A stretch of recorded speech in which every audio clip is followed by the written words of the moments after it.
2027 ഏകദിന ലോകകപ്പ് ടീം ഇന്ത്യയുടെ സ്ക്വാഡുമായി ബന്ധപ്പെട്ട ചർച്ചകൾ സജീവമാണ്. പല മുൻ താരങ്ങളും ഇന്ത്യയുടെ ടീം സ്ക്വാഡ് എങ്ങനെയായിരിക്കുമെന്നുള്ള വിശകലനങ്ങൾ നടത്തിക്കൊണ്ടിരിക്കുകയാണ്.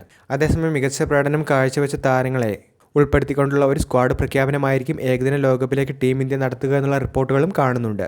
വീഡിയോയിലേക്ക് കടക്കും മുൻപ് ആദ്യമായിട്ടാണ് നിങ്ങൾ ഈ ചാനൽ കാണുന്നതെങ്കിൽ കൂടുതൽ ക്രിക്കറ്റ് അപ്ഡേറ്റുകൾക്കായി ചാനലൊന്നും മറക്കാതെ സബ്സ്ക്രൈബ് ചെയ്തു വെച്ചേക്കുക. മുൻ ഇന്ത്യൻ ഓൾറൗണ്ടറായ അശ്വിൻ 2027 ഏകദിന ലോകകപ്പിനുള്ള തൻ്റെ സാധ്യത ഇന്ത്യൻ ടീമിന് തിരഞ്ഞെടുത്തിരുന്നു.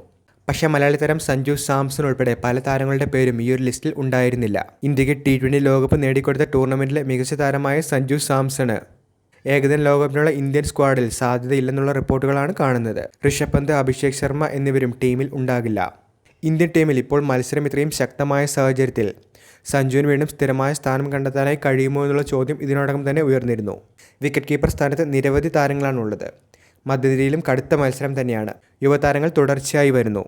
അവസാന T20 പരമ്പരയിൽ വൈഭവ് സൂര്യവംശി കൂടി ഫോമിലേക്ക് എത്തിയതോടുകൂടി സഞ്ജുവിൻ്റെ സ്ഥിര ഓപ്പണിംഗ് സ്ഥാനവും ഇപ്പോൾ സംശയത്തിൽ തന്നെ മാറിയിരിക്കുകയാണ്.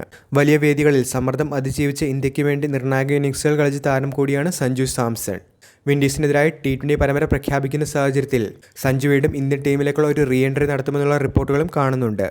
അതേസമയം ഏകദിന ലോകകപ്പിനുള്ള ഇന്ത്യൻ സ്ക്വാഡിനെ പരിഗണിക്കുമ്പോൾ തീർച്ചയായിട്ടും KL Rahul first choice wicket കീപ്പറും ഇഷൻ കിഷൻ ബാക്കപ്പ് വിക്കറ്റ് കീപ്പറും ആകുമെന്നുള്ള റിപ്പോർട്ടുകൾ തന്നെയാണ് കാണുന്നത്. നിങ്ങളുടെ അഭിപ്രായത്തിൽ ഋഷഭ് പന്തോ സഞ്ജു സാംസണോ ആരാണ് ഇന്ത്യൻ ഏകദിന ടീമിലേക്ക് നിങ്ങൾ അർഹിക്കുന്ന രീതിയിലൊരു എൻട്രി നടത്തേണ്ടത്?